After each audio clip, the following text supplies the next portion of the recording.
Coba lu bayangin, lu lagi pesen kopi habis pulang kerja, bayarnya tinggal scan muka lu.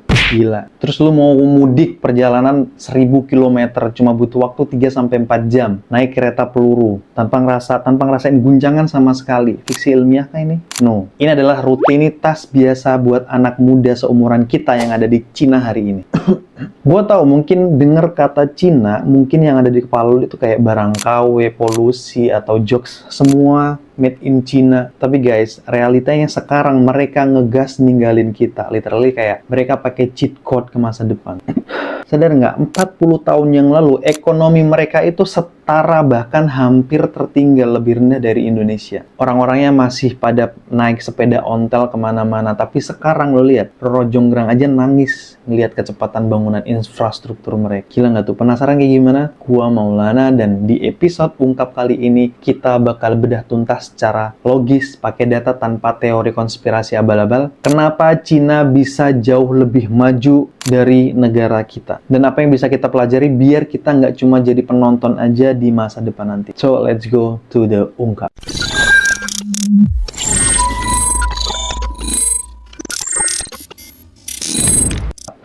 Banyak yang nanya, rahasia utamanya apa sih? Jawabannya simpel tapi brutal, yaitu infrastruktur yang gila-gilaan. Coba kita bandingin dikit sambil tetap humble ya ngelihat negara kita sendiri. Kita bersyukur udah punya WUS, ya, kereta peluru, terus MRT juga udah jalan, tapi tau gak lo? Cina punya jaringan kereta cepat high speed rail sepanjang lebih dari 40.000 km. Itu udah cukup buat ngelilingi satu putaran bumi kali ya. Dan sebagian besar itu dibangun cuma dalam waktu 15 tahun terakhir. Cepet nggak tuh? Kalau lu hitung mundur 15 tahun lu dulu pakai HP Cina yang masih ledek-ledekin, sekarang apa yang udah lu lakuin? Tinggalan ke nama Cina. Kenapa infrastruktur ini krusial? Karena ini urat nadi ekonomi. Di sana produksi barang di pedalaman, ngirim ke pelabuhan hitungannya tuh jam, bukan mingguan. Kos logistik, biaya logistik juga murah banget. Di kita, kadang ongkos kirim barang dari Jakarta ke Papua, Jakarta ke Sumatera, lebih mahal daripada ke Jakarta ke London atau Jakarta ke Malaysia. Ini fact, mind blowing kan? Yang kan itu, tiket pesawat aja beda loh. Dari dalam keluar sama dalam ke dalam. Cek aja. Mereka punya mindset kalau mau kaya, bangun jalan dulu, infrastrukturnya dulu. Dan mereka eksekusi itu dengan sistematis. Nggak ada ceritanya pembebasan lahan makan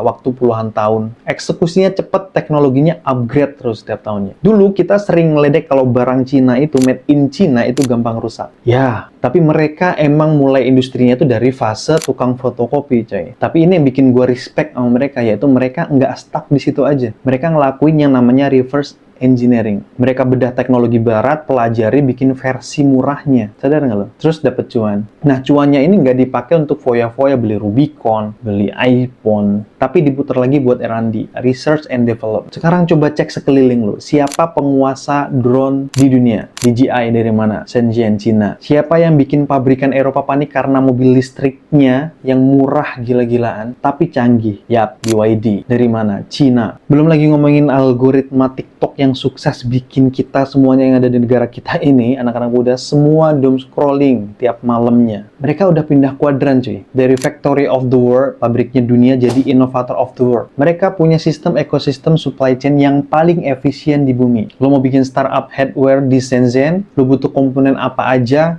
turun ke pasar elektronik di sana lah. Semuanya ada di sana pokoknya. Prototyping yang ada di Amerika butuh sebulan, di sana bisa kelar dalam seminggu. Terus pertanyaannya, siapa yang ngejalanin ini semua? Manusianya dong. Disinilah letak mesin paling mengerikan mereka. Sistem pendidikan dan etos kerja mereka. Pernah dengar Gaokao? Ini adalah ujian masuk perguruan tinggi paling brutal di dunia. Anak SMA di sana belajarnya bukan cuma keras, tapi literally mati-matian. Tekanannya gila. Kenapa? Karena di negara dengan penduduk 1,4 miliar ini, lu harus jadi orang yang terbaik dari yang paling baik. Lu harus jadi yang paling baik dan terbaik dari yang terbaik buat bisa dapat kerjaan yang bagus yang pastinya. Kompetisinya nggak masuk akal. Dari persaingan gila ini lahirlah jutaan insinyur, programmer, dan ilmuwan tiap tahunnya. Dan pas masuk dunia kerja, lo bakal ketemu sama budaya 996. Masuk jam 9 pagi, pulang jam 9 malam, kerja 6 hari dalam seminggu. Gue nggak bilang ini sehat ya. Malah sekarang banyak anak muda di sana yang burn out sama kayak negara kita. Dan milih gaya hidup tanking alias serbahan aja karena udah capek. Tapi secara makro, sistem dan etos kerja kerja yang super kompetitif inilah yang bikin perusahaan mereka bisa bergerak 10 kali lipat lebih cepat dari kompetitor global. Mereka rela kerja keras banget hari ini demi masa depan. Tapi di sini kita harus bahas juga masalahnya, biar analisa kita seimbang dan empiris. Apakah Cina sempurna? Enggak. Jawabannya enggak. Pertumbuhan gila-gilaan ini dibayar pakai harga yang mahal. Lo mungkin pernah dengar kasus Ghost Cities atau kota hantu, di mana gedung apartemen dibangun jutaan unit tapi nggak ada yang nempatin karena overbuilding. Krisis properti kayak kasus Evergrande juga sempat bikin ekonomi mereka goyang. Belum lagi sensor internet mereka yang ketat banget. Tapi poinnya bukan nyari siapa yang sempurna, siapa yang paling sempurna. Poinnya adalah ngelihat bagaimana mereka eksekusi visi negara mereka. So, jadi apa yang bisa kita bawa pulang? Apa yang bisa kita Gen Z dan Millennials Indonesia lakuin? Pertama,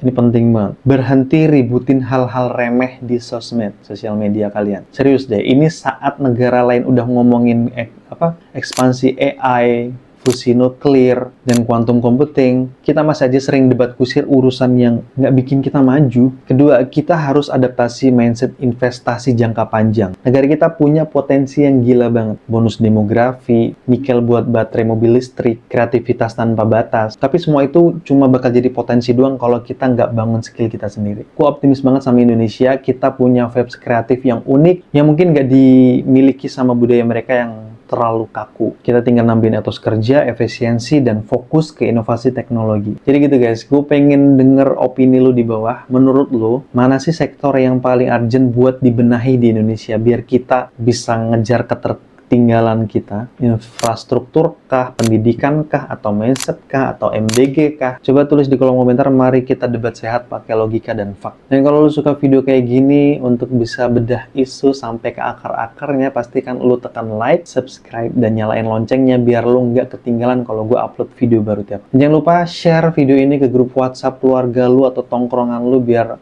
pada melek mata. Ya itu aja guys, mungkin dari gua. Thanks a lot for watching. Don't forget to like, comment, and subscribe. Nama gua Maulana, ini Ungkap, dan sampai jumpa di deep dive berikutnya. Stay curious, stay humble, and jangan lupa bangun masa depan. Ciao!